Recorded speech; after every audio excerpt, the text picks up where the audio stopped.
Hello mes girls, excusez pour ma voix aujourd'hui, elle est toute KO, mais je voulais absolument finir ma vidéo aujourd'hui. Donc aujourd'hui on se retrouve pour un petit Get Ready With Me, j'espère que ça vous plaira. Je voulais faire un peu de changement, apporter un peu de nouveauté plutôt à ma chaîne. J'espère que vous aimerez, laissez-moi savoir tout ça en commentaire. Et en attendant, enjoy, bisous.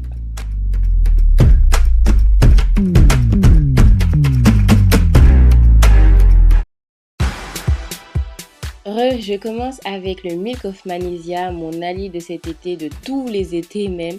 Et je vais m'aider d'un coton pour l'application. J'enchaîne avec mon fond de teint de chez NARS en couleur Cadiz que je vais appliquer avec mon pinceau de chez ELF.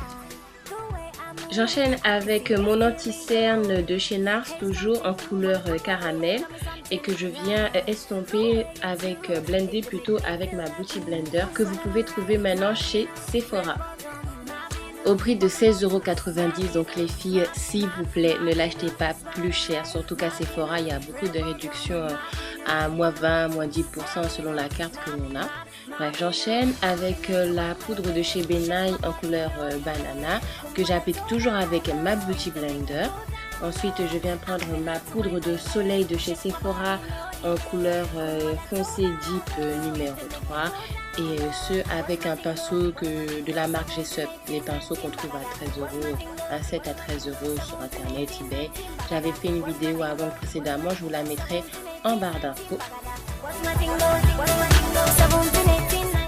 Une fois terminé, je vais enlever l'excédent de produit qu'il aurait pu avoir sur mes sourcils avec d'un coton-tige et je viens dessiner mes sourcils avec mon nouveau crayon de chez MAC en couleur Spiked.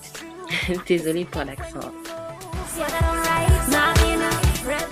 Il faudrait que je retourne à l'atelier du sourcil mais j'ai pas l'argent. J'ai un côté que j'aime et l'autre que j'aime moins bien.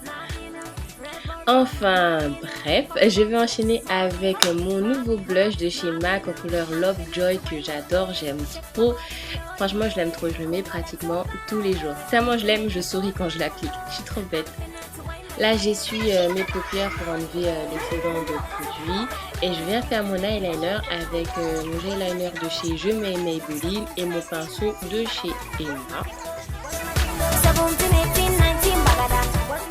Pour une fois que j'ai réussi à faire mon trait de liner dans le cadre, c'est un miracle. J'ai décidé de ne pas mettre d'accéléré pour cette partie-là. Je commence toujours par faire un trait de l'extérieur vers l'intérieur et ensuite en partant de cette extrémité, je viens toujours rejoindre l'intérieur en épaississant mon trait.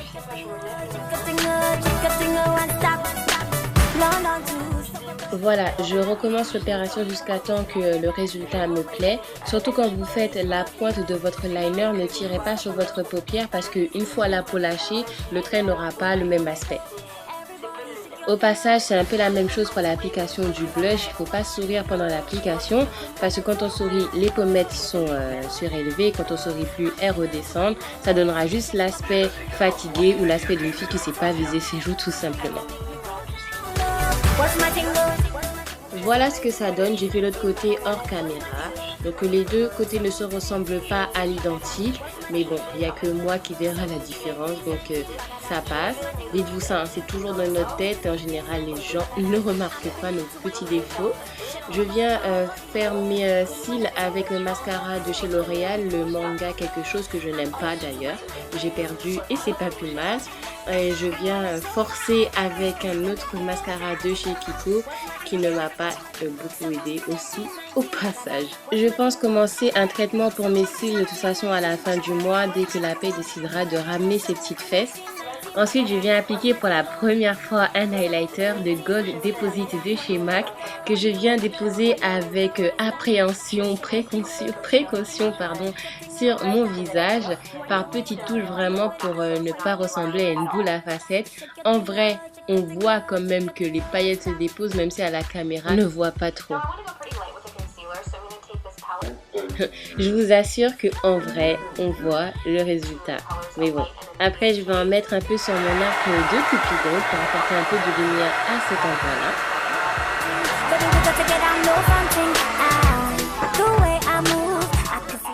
Je vais par la suite mettre mon rouge à lèvres de chez Kiko en couleur 603 si je ne me trompe pas. J'ai voulu rajouter un peu plus de couleur à mes lèvres, donc j'ai apporté un peu de crayon marron. C'est le 18 Deep Brown de chez Sephora. C'est maintenant au tour des cheveux, donc je vais enlever mon foulard et appliquer le lait coiffant de chez Activillon. Après avoir appliqué le produit sur mes cheveux, je vais commencer à enlever mes tresses, mais bien entendu, comme j'ai lavé mes cheveux juste avant de me maquiller, ils n'ont pas eu le temps de sécher. Donc j'ai pris mon sèche-cheveux, j'ai recommencé à enlever mes tresses, mais ils n'étaient pas encore bien secs, donc je suis retournée encore une fois avec mon sèche-cheveux, chose qui est rare puisque je n'aime pas utiliser la chaleur. Depuis que je suis retournée au naturel, j'aime de moins en moins utiliser la chaleur, mais là je n'avais pas le choix.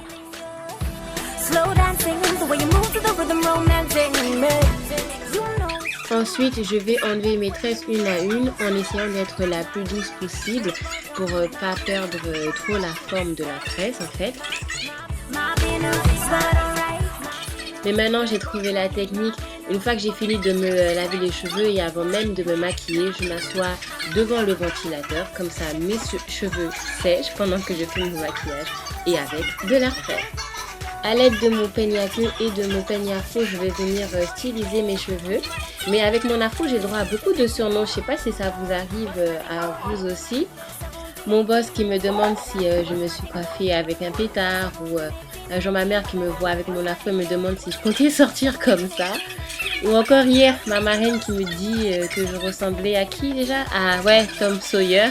Et mon autre copine à la sorcière Carabas. N'importe quoi.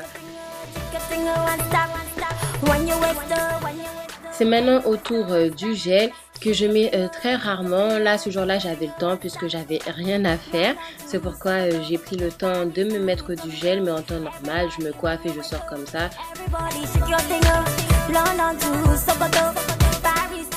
J'ai même pris le temps de faire mes petits cheveux sur les côtés. Je les enroule avec mon doigt pour que ça puisse faire un petit tire-bouchon effet curly quoi.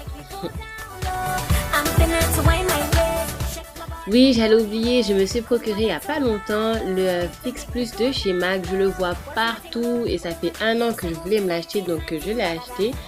Durant l'application, ma tête c'est juste n'importe quoi. Entre temps, je suis allée chercher mon ventilateur pour que ça sèche un peu plus rapidement. Voilà. Et voilà le résultat, c'est un peu mon go-to make-up, c'est le make-up que je fais à peu près tous les jours. Vous pourrez voir que je ne suis pas si pâle que ça en changeant de lumière. Mon haut et ma veste proviennent de chez Forever 21, mon pantalon de chez New Look, les chaussures de chez Primark ainsi que les boucles d'oreilles. J'espère vraiment que ça vous aura plu. Si vous aimez, n'hésitez pas à mettre un pouce vers le haut et je vous fais d'énormes bisous. Bisous! Tu vas monter ou pas? Attends, tourne-toi. Un peu foncé quand même. Mais où allons-nous? Je sais pas. Où allons-nous? I don't know. Allez, c'est bon. Give me some.